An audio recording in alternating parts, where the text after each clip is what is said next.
मित्रों नमस्कार। बहुत बहुत नमस्कार राजेश जी। जी विनोद जी, और आज हम हैं थ्रू लिटरेरी लेंस के शतकीय भाग के साथ। Yes friends, this is a centennial edition of this channel through literary lens. That means you have listened to 100 discussions on literature so far. पिछले साल शुरू हुआ था ये सफर on 16th May. We had begun with hope that we will be able to communicate literature to all of us. तो उम्मीद Friends, है our purpose in this channel is to critically but at the same time in simple words discuss about different pieces of literature, be it novel, be it short story, be it poem, be it a piece of criticism, be it play. All genres of literature we have been discussing on this channel. I am Dr. Vinod Asudani and with me is my brother. I am Rajesh Asudani Raqib. We are from Nagpur, Maharashtra, India, and we discuss on this channel either in English or in Hindi, which is national language of India. And our discussions are not restricted only to the English literature, but we take the literary pieces from Hindi, from Marathi, from Sindhi, Urdu, and practically from any language of the world, the piece of literature which is worth discussing, we discuss on that. तो राजेश जी, आज का ये episode शतकीय episode है, तो बहुत बहुत धन्यवाद आपको, बहुत बहुत धन्यवाद सुनने वालों को, बहुत बहुत आपको मुबारक और आपको धन्यवाद। बिल्कुल, बहुत सोचने पर हमने आज की ये जो डिस्कशन है, आज की जो ये चर्चा है, एक कहानी पर केंद्रित की हुई है। हाँ बिल्कुल, क्योंकि कहानी बड़ा सुलभ है लिटरेचर में। हर कोई कविता पढ़े न पढ़े, सुने न सुने, कहानी तो हर कोई सुनना चाहता है। बचपन से कहानी हम सुनते आए हैं, बेड टाइम स्टोरीज कहते हैं। तो ये कहानी कहने की चीज होती है, जो कही जाए और जो सुनी जाए और जो हम जीवन में आत्मसात कर लें हम। जी बिल्कुल, भगवती चरण वर्मा एक हिंदी के जाना माना नाम है, जाने माने साहित्यकार हैं, उपन्यासकार हैं, कहानीकार हैं, विचारक हैं। जी, और उन्होंने चित्रलेखा जो विश्व प्रसिद्ध वर्ल्ड फेमस उपन्यास है, थके पांव जैसे उपन्यास उन्होंने लिखे, जहां पर उन्होंने सर्वहारा यानी proletariat section of the society की चर्चा की है। और वे अपने उपन्यासों में पाप पुण्य से लेकर बड़े बड़े आध्यात्मिक सवालों की भी चलते फिरते हमारी आम जिंदगी में चर्चा कर लेते हैं कि ये पाप है क्या, ये पुण्य है क्या। किंतु उनके कहानियों का, साहित्य का जो केंद्र बिंदु है वो मानवीय चिंतन है। बिल्कुल, दिस वर्ल्डली अप्रोच, जो जिसको हम कहें, हम इंसान हम क्या कर सकते हैं, चाहे भगवान हो या ना हो, आदमी भी है भगवान भी है, फिर भी फिरता है तू बेसहारा। बिल्कुल, कि हम इंसान हैं, आदमी हैं, और इंसान इस पृथ्वी पर रह करके किस प्रकार से स्वयं का और दूसरों के जीवन की उन्नति के बारे में सोच सकता है, कैसे हम सुख दुख साझा कर सकते हैं, ये केंद्र बिंदु है उनके चिंतन का, और वही उनके कहानियों में भी मुखरित हुआ है। और ये कहानी भी है एक अनुभव, नाम ही देखिए, एक अनुभव। बिल्कुल, कहानी क्या है? कहानी के भीतर छुपा हुआ एक विचार है। बिल्कुल, और जो साहित्य है वो अनुभवों से ही सृजित होता है, अनुभवों को ही कल्पना द्वारा साहित्यकार जो है वो यूनिफाई करता है और उसमें वो जान फूंकता है। कहानी का जो नायक है, जिनका नाम पृथ्वीनाथ, वो एक अचानक इंसिडेंटली एक यंग लड़कों का ग्रुप है, होटल में वो लोग सेलिब्रेट करने जाते हैं और वहाँ उससे उनकी मुलाकात होती है। हालांकि ये मुलाकात कहानी में इम्पोर्टेंट नहीं है। और ये विनोद जी, एक और जिसे आजकल कहते हैं ना, short story should be very concise, एक एक शब्द उसका should contribute towards the final goal, पर वो जिंदगी की तरह होनी चाहिए। हालांकि ये मुलाकात पूरी की पूरी ड्रॉप कर सकते थे वो स्टोरी से, बिल्कुल सीधा वहां से शुरू कर सकते थे कि जब लाहौर के होटल में वो पृथ्वीनाथ जाते हैं। तो नरेंद्र और उनके 7-8 मित्र अपनी एक शाम एक होटल में सेलिब्रेट करते हैं। उसके लिए 3 जो कारण वो बताते हैं, हाँ, वो भी बड़े इंटरेस्टिंग कारण है। सुविधा, स्वच्छंदता। बिल्कुल, वहाँ सुविधा होती है क्योंकि आप कोई भी बातचीत कर सकते हैं, किसी को परिवार को गालियां दे सकते हैं, अपनी प्रेम कहानियां बता सकते हैं। और घर में ये सब कुछ संभव नहीं है। क्यों? क्योंकि आसपास माताएं, बहनें, बेटियां, बहुएं होती हैं। शायद ये चित्रण करने का उद्देश्य ये भी है इस कहानी में कि हम जिंदगी को केवल बंधी बंधाई घरेलू जिंदगी तक नहीं देख सकते। बिल्कुल, वहाँ स्वच्छंदता इसलिए भी है कि वहाँ बुजुर्ग नहीं है जो आपके रूम में आकर झांक लेते हैं कि ये लड़के क्या बातचीत कर रहे हैं।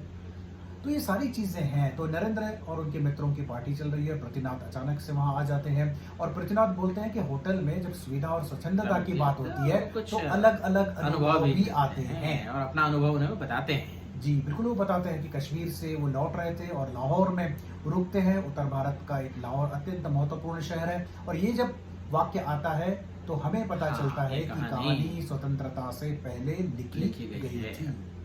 तो वहाँ होटल में वो ठहरते हैं, अच्छा खासा इंतजाम है, अच्छे खासे रूम है।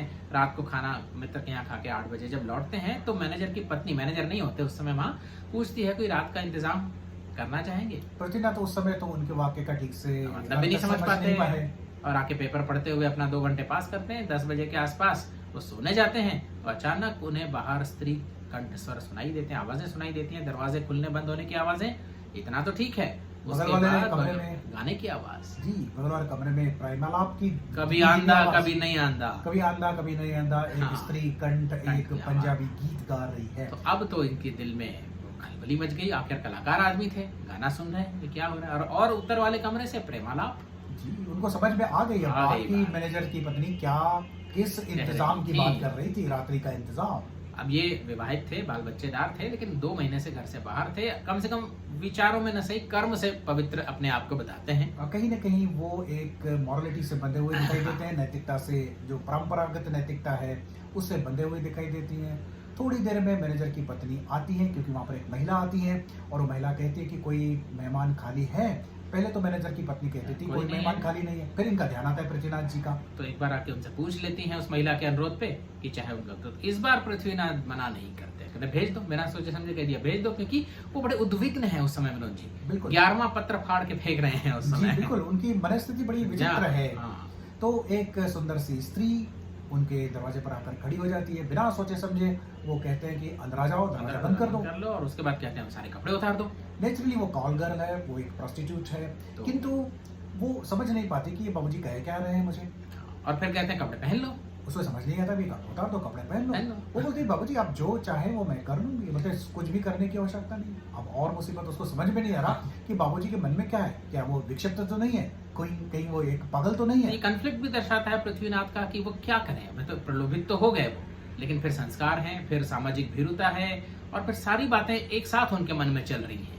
जी और उसके बाद जो बात आती है वही कहानी को कहानी बनाती है विनोद जी। बिल्कुल, वो पूछते हैं उस स्त्री से कि महीने भर में कितना कमा लेती हो, कितना पैदा करती हो। पैदा कर लेना, ये बड़ी भी अच्छी बड़ी फ्रेज है। अच्छी फ्रेज है। हाँ, हाउ जी, मच जी। यू जनरेट, हाउ जी। मच यू जी।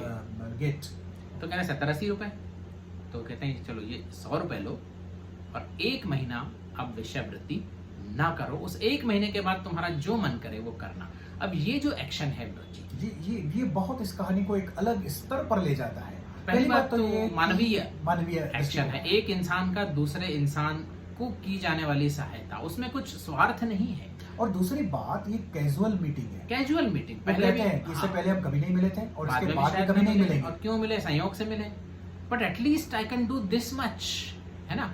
और ये दिस मच केवल दिस मच नहीं है, 1 महीना इंसान को आप बिल्कुल निश्चिंत रहने दें, उसके बाद वो क्या करना चाहता है क्या नहीं, 1 महीना का समय इंसान को दे दें, है और ना? यहाँ यह भी समझना आवश्यक है कि वो स्त्री 100 रुपए सहर्ष स्वीकार नहीं करती। वो कहती है बाबूजी मुझे ये पैसे नहीं चाहिए। हाँ, तब वो एक बढ़िया बात बोलते हैं, क्या तुम इस प्रोफेशन को इतना चाहती हो कि 1 महीने के लिए भी नहीं छोड़ सकती। अब वो स्त्री फंस गई। अब यहाँ जो काम की मानसिकता है, हर कोई अपने प्रोफेशन को नहीं चाहता। वो कहती है कि सब लोग चाहते हैं अपने प्रोफेशन को, नहीं। कई बार the work which is freely chosen और accepted in the labour market जो कहा जाता है ना। बिल्कुल, तो बिल्कुल। उसके बाद फिर हम प्यार करने लगते हैं अपनी उस चीज से कि हमको पैसा, हम पैदा करते हैं उससे पैसा, और पैसा जीवन को यापन करने के लिए, रोजी रोटी कमाने के लिए हम में से बहुत सारे लोगों को आज भी ऐसे काम करने पड़ते हैं जो शायद हमें रोजी रोटी उपलब्ध होती किसी दूसरे तरीके से तो वो कभी ना नहीं करते। तो ये कंपल्शन है एक तरह का, चाहे वो ऐसे कंपल्शन हो ना हो, वैसे कंपल्शन है। और कई लोग इससे एलिनेट होते चले जाते हैं अपने काम से।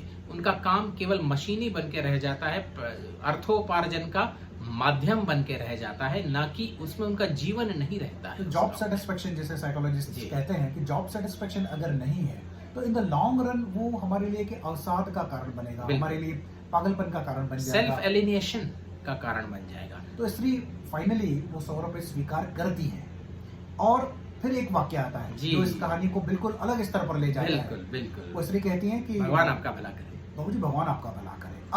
अब ये जो पृथ्वीनाथ जी हैं वो सोच रहे हैं कि ये भगवान मेरा क्या भला करेंगे। और ये कौन सा भगवान है? ये कौन सा भगवान है?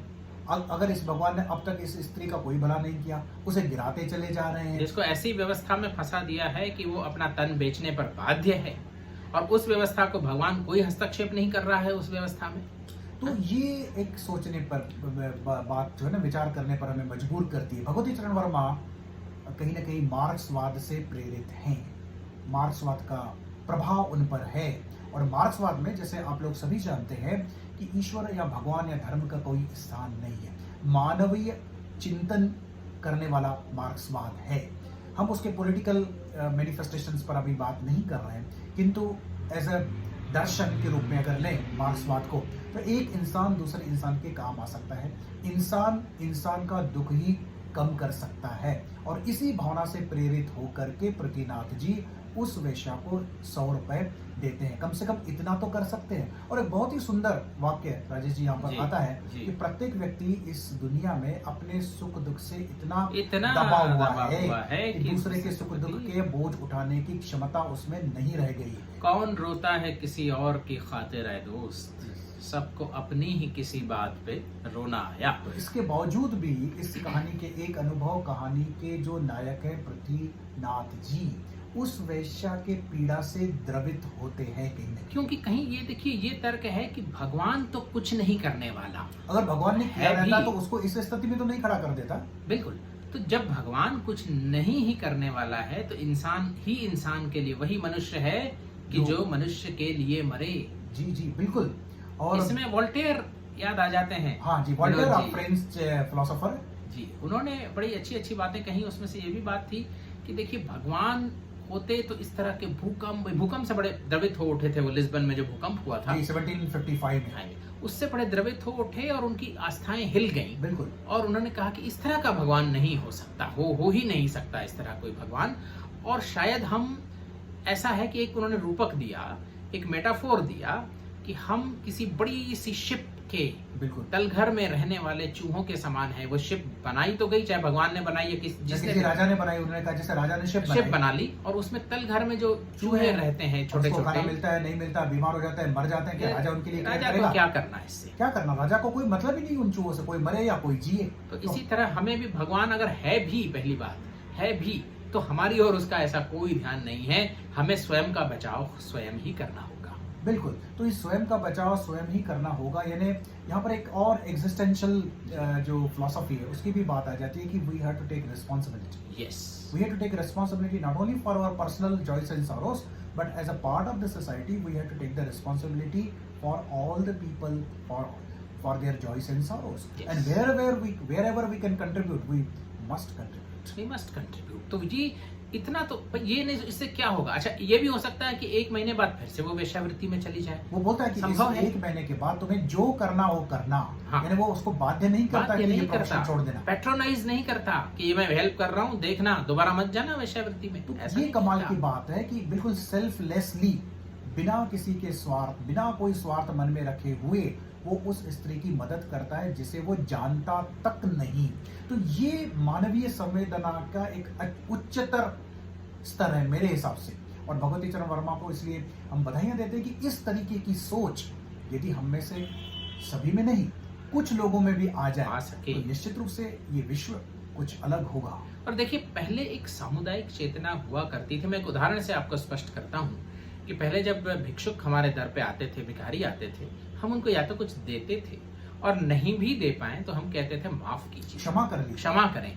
आज जब हम कार से जाते हैं और चौराहे पे छोटे छोटे बच्चे भीख हम हटा देते हैं, उनको भगा देते हैं, ऐसे कि कोई जैसे मक्खियां भिन भिना रही हो आसपास। बिल्कुल इस तरह की चीज हो जाती है। तो ये हमारी सामाजिक चेतना कहाँ किस ओर जा रही है, ये हमको क्यों हम इतने संकुचित होते जा रहे हैं, क्यों हम इतने स्वार्थी होते जा रहे हैं, क्यों हम ये नहीं मानने को तैयार हैं कि हम एक बड़ी मानवता का हिस्सा हैं, एक विश्व समाज का हिस्सा हैं, और विश्व समाज में अगर कुछ कहीं भी गलत हो रहा है तो उसकी आज न कल हम तक भी आएगी। इस प्रकार का चिंतन होना चाहिए। बिल्कुल होना चाहिए। और चाहे भगवान हो या ना हो, हम तो हैं, इंसान तो हैं, और इनमें इंसान तो हम हैं, और हम में इंसानियत भी होनी चाहिए। दर्पण तड़क गया तो कोई बात ही नहीं। वाह वाह। हनुमंत नायडू जी ने जी, कहा हनुमान नायडू जी का। कि दर्पण तड़क गया तो कोई बात ही नहीं, रोना तो है तड़क गए इंसान के लिए। और वही, या फिर यूं कहूं कि सामने नंगी खड़ी हो, संस्कृति सभ्यता का दिखावा व्यर्थ है, जी, आदमी के दर्द को समझे बिना आदमी होने का दावा व्यर्थ व्यर्थ है। है। तो बिल्कुल दर्द जो है आपके संवेदनाओं को जागृत करता है। दर्द जो है आपके बीच की दूरी मिटाता है। दर्द जो है वो समानता लाता है। आई let me say that pain और सॉरो और agony, these are levelling factors. बिल्कुल। तो दर्द की राह से गुजरे तो जमाना जाने, आपका दर्द की राह से गुजरे तो जमाना जाने, आपका मुझसे मेरा आपसे रिश्ता क्या है। डॉक्टर बशीर बद्र जी। तो बहुत ये सुंदर कहानी है भगवती चरण वर्मा जी की। उनकी बाकी कृतियां भी बहुत ही सुंदर है। बिल्कुल, कभी जिसमें चित्रलेखा पे बात करेंगे, जी, कभी बहुत थके पाँव पे बात बात करेंगे। करेंगे। आप लोग तब तक भगवती चरण वर्मा को आप पढ़ना प्रारंभ करें, और हम फिर से आप सभी को शुभकामनाएं देते हैं। ये आपका स्नेह है, ये आपका प्रेम है कि आज थ्रू लिटरेरी लेंस ये आपका चैनल शतकीय बारी खेल रहा है। और आपका साथ रहा तो कई शतक लगते रहेंगे। बिल्कुल। तो आज 100 एपिसोड्स हम लोग कंप्लीट कर चुके हैं। 100 लिटरेरी डिस्कशंस, 100 साहित्यिक चर्चाएं हमने कंप्लीट की हैं। मज़ा हमको आया, बहुत आनंद प्राप्त हुआ।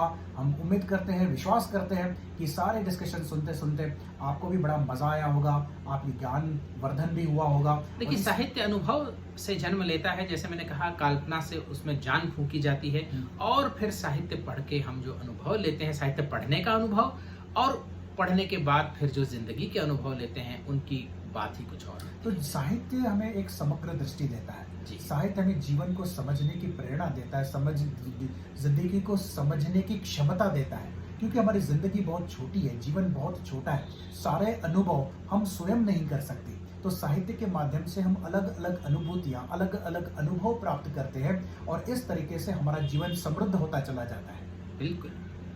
तो दोस्तों, अब हम आपसे अनुमति चाहेंगे। बहुत जल्द इस सिलसिले को आगे बढ़ाएंगे, एक और अंक के साथ, एक और रचना के साथ। पुनः आपके मित्र डॉक्टर विनोद आसुदानी और मैं राजेश आसुदानी रकीब फिर से उपस्थित होंगे। तब तक आप अपना ख्याल रखें। नमस्कार। नमस्कार।